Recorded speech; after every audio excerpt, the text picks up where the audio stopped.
तार साहब, आज बड़ा इंटरेस्टिंग टॉपिक है और वो ये है कि ऑक्सफोर्ड ग्रेजुएट जो वजीर-ए-आज़म हमें मिले हैं, उनके टेन्योर में पाकिस्तान की जो तनज़ली हुई है ट्रांसपेरेंसी इंटरनेशनल के बकौल, हमारे मुल्क में जो करप्शन है वो मजीद बढ़ गई है। हम 180 में से 140 नंबर पे आए हैं और 124 से 140 पे चले गए हैं, जबकि वहां पे वो जो टी बॉय है भारत में, उनका जो मुल्क है वो तो 80-85 पे घूम रहा है। के जाते खान साहब मेरा ख्याल है अभी जाएं, मुझे तो कोई फर्क नहीं पड़ता, बिकॉज गवर्नमेंट्स ने आना जाना है, पाकिस्तान ने रहना है और पाकिस्तान की बात होनी चाहिए। लेकिन मेरे ख्याल में इंडिया अभी तक 85 नंबर पर है और जो कुछ भी अगर मोदी साहब या उनकी एडमिनिस्ट्रेशन, उनकी रजीम जो कर रही है, काम कर रहा है, वो जो आइडिया कोई भी किसी तरह का भी अमेजिंग कि आपके तो 4 सूबे, उनके तो इतना बड़ा मुल्क है, इतनी बड़ी आबादी है, और अगर वो 85 पे अपनी करप्शन को रोक के बैठे हैं, तो मेरे ख्याल में खान साहब को चाहिए चाइना जाने के बजाय इंडिया जाए, उनसे मॉडल सीख कर आए। पीटीआई की हुकूमत को और वज़ीर-ए-आज़म साहब को तो खुश होना चाहिए कि जो परसेप्शन वो पिछले 20 साल से बना रहे थे अवाम का और लोगों का और दुनिया का,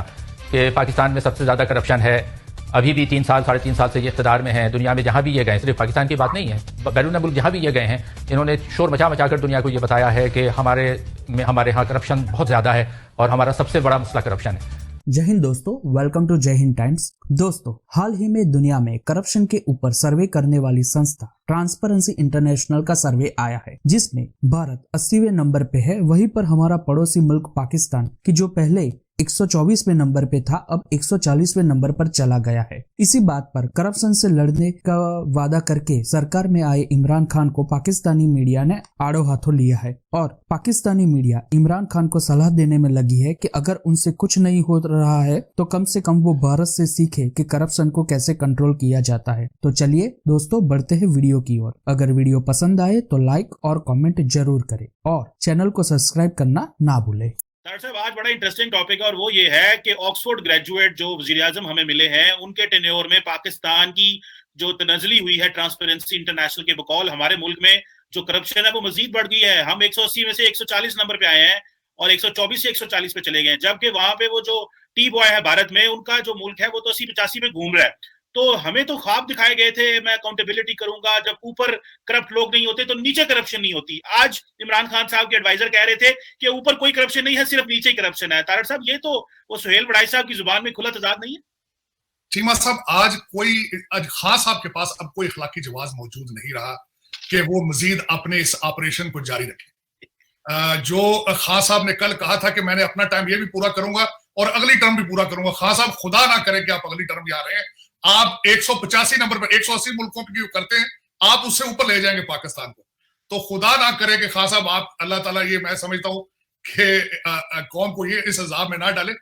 कि आपका डीएनए मिलता है इंडिया के साथ। सबसे बड़ी बात ये है, आपका डीएनए उन लोगों से मिलता है, आपकी हर चीज उनसे मिलती है। एक दरमियान में बॉर्डर लाइन है और वो 85 पर है, करप्शन वहां भी बहुत ज्यादा है, लेकिन वो 85 पे है और आप डबल है, आपका डॉलर का रेट भी डबल है, करप्शन का भी आपका रेट डबल है। इंतहा है, मैं समझता हूं इंतहा है। कोई, मैं बता रहा हूँ ना, इस वक्त जो आपके फॉरेन एडवाइजर जो मिनिस्टर गए हैं सारे, उनका कोई इखलाकी जवाब नहीं है। मेरे ख्याल में फ्लाइटें देख रहे होंगे अब, वो तो काफी, तो मेरा ख्याल है उनके पीछे कईयों के, आपको बताया यहाँ अमेरिका में लंदन में उनके मकान लीक हो रहे थे, बर्फ शर्फ पड़ी है। अब वो सोच रहे होंगे कि वापस मेंटेनेंस करें, वापस जाएं, बच्चों के दाखिले शाखिले करा रहे होंगे, क्योंकि गर्मा गर्मी इस वक्त इस्लामाबाद तो शेकअप हो रहा है। जिस तरीके से खान साहब ने कहा है कि अगर मुझे निकाला, मैं 2 चीजें तो अपनी तकरीर में तजाद करके कहते हैं कि मैं 2 टर्म अगली टर्म भी गुजारूंगा, साथ ही कह के अगर मुझे निकाला, इसका मतलब है कि आप निकल रहे हैं। वो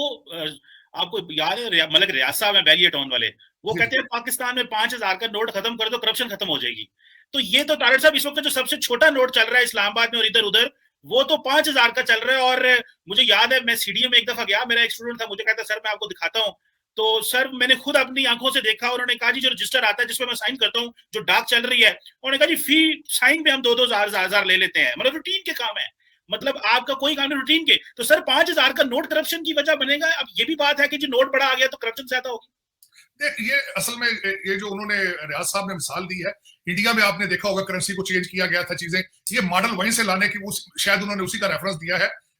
मेरे ख्याल में शायद एक वजह वो भी बन सकती है, लेकिन मेरे ख्याल में इंडिया अभी तक 85 नंबर पर है और जो कुछ भी अगर मोदी साहब या उनकी एडमिनिस्ट्रेशन, उनकी रजीम जो कर रही है, काम कर रहा है, वो जो आइडिया कोई भी किसी तरह का भी अमेजिंग कि आपके तो 4 सूबे, उनके तो इतना बड़ा मुल्क है, इतनी बड़ी आबादी है, और अगर वो 85 पे अपनी करप्शन को रोक के बैठे हैं, तो मेरे ख्याल में खान साहब को चाहिए चाइना जाने के बजाय इंडिया जाए, उनसे मॉडल सीख कर आए कि आपने करप्शन किस तरह कंट्रोल की। लेकिन हमारे पास तो सिर्फ बातें नहीं, हम तो सिर्फ बातें, रियासत मदीना तो लोगों के लिए ना, खुद अपना तो सारा कुछ बाहर है। महमूद साहब, आपके ख्याल में ये सिर्फ परसेप्शन की हद तक है या फिर वाकई मुल्क में करप्शन बढ़ गई है? मेरा ख्याल है दोनों चीजें हैं। लेकिन चूंकि ये सर्वे जो है वो परसेप्शन के बारे में है, तो सवाल यही पैदा होता है कि ये परसेप्शन बनाया किसने। मेरा ख्याल है कि पीटीआई की हुकूमत को और वज़ीर आज़म साहब को तो खुश होना चाहिए कि जो परसेप्शन वो पिछले 20 साल से बना रहे थे अवाम का और लोगों का और दुनिया का, कि पाकिस्तान में सबसे ज़्यादा करप्शन है,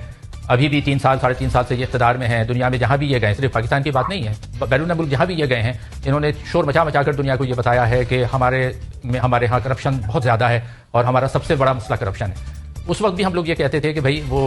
एहसान दानिश का शेर है कि किसी के सामने अशकों की आबरू न गंवा, ये घर की बात है, घर में रहे तो अच्छा है। अगर था भी हमारे घर का, देखें, अगर मैं एक मोहल्ले में रहता हूँ और मैं खुद अपने मोहल्ले में निकलकर शोर मचाता हूं कि मेरे घर वाले चोर हैं, न सिर्फ अपने मोहल्ले में बल्कि मैं दूसरों के मोहल्ले में भी जाकर शोर मचाता हूं कि मेरे घर वाले चोर हैं, और उसके बाद फिर वो लोग ये फैसला करते हैं कि जी वाकई में आपके घर वाले चोर हैं, तो फिर हमें तो खुश होना चाहिए ना कि जो परसेप्शन हमने बनाने की कोशिश की, जो पीटीआई ने बनाने की कोशिश की, जो इमरान खान साहब ने बनाने की कोशिश की, उस कोशिश में वो कामयाब हो गए। तो एक तो पहलू इसका ये है कि ये जो परसेप्शन बने हैं, ये परसेप्शन बनाने वाले ये खुद हैं, पहली बात। दूसरी बात यह है कि बीआरटी का इतना बड़ा स्कैंडल था पेशावर का, उनकी अपनी रिपोर्ट्स के मुताबिक, तहकीकाती रिपोर्ट्स के मुताबिक उसमें करप्शन हुई, किसी को सजा नहीं दी इन्होंने। शुगर का इतना बड़ा स्कैंडल हुआ, उसमें इतनी, खुद ये कहते रहे कि इतनी अरबों रुपए की करप्शन हुई, उसमें इनके अपने सारे लोग शामिल थे जिनके नाम थे, उनके खिलाफ कोई कार्रवाई नहीं हुई। पापा जॉन्स का इतना बड़ा स्कैंडल आया बैन अवी तौर पर, उस पर कोई कार्रवाई नहीं हुई। आटे का बहरान हुआ, टमाटर की किल्लत पैदा हुई, मतलब मुख्तलिफ चीज़ों की ये किल्लतें पैदा करते रहे, उससे लोग जो है वो कमाते रहे, कुछ नहीं हुआ। अच्छा, फिर एक और ये हुआ कि जो तामीराती ठेके दिए गए, वो तामीराती ठेके मनपसंद कंपनियों को बगैर किसी टेंडर के अवार्ड करते चले गए और करते चले जा रहे हैं, चाहे वो हाईवेज बननी हो, सड़कें बननी हो। करतारपुर का इतना बड़ा प्रोजेक्ट बनना था, उसमें बगैर किसी टेंडर के, बगैर कंपटीशन के ठेका दे दिया, उस पर आवाजें उठी कि भाई ये करप्शन है, ये नहीं होना चाहिए। तो जुनेरा, क्या वाकई जो ये रिपोर्ट आई है वो हुकूमत के खिलाफ चार्जशीट है, जैसा कि शहबाज शरीफ साहब कह रहे हैं? के जाते खान साहब मेरे ख्याल है अभी जाएं, मुझे तो कोई फर्क नहीं पड़ता, बिकॉज गवर्नमेंट्स ने आना जाना है, पाकिस्तान ने रहना है और पाकिस्तान की बात होनी चाहिए। लेकिन इतने बड़े एंगल को सिर्फ एक इतने से कूजे में बंद कर देना कि क्या this is a chargesheet against PTI? Of course it is a chargesheet against PTI because they are the sitting government, but it is also a chargesheet against all the bureaucrats, all the जजेस, all the generals and all the politicians, क्योंकि इन सब ने अपना हिस्सा डाला है पाकिस्तान को यहाँ पहुंचाने में। ये बात खुल के कहने में कितनी देर लगती है? एंड ये बात आप लिख लीजिए, ये तब तक मसला हल नहीं होगा जब तक ये जो एक एलीट कैप्चर का होल्ड है, चीनी, गंदम, डिफेंस प्रोक्योरमेंट, हर चीज डाल लें आप इसमें, जब तक ये होल्ड खत्म नहीं होगा, जब तक आप अकाउंटेबल नहीं होंगे in front of the people and equality and rule of law, जो नासरा जावेद कह रही हैं, तब तक हर रिपोर्ट ऐसी ही आएगी और हम उसे ऐसे ही डिस्कस कर रहे होंगे।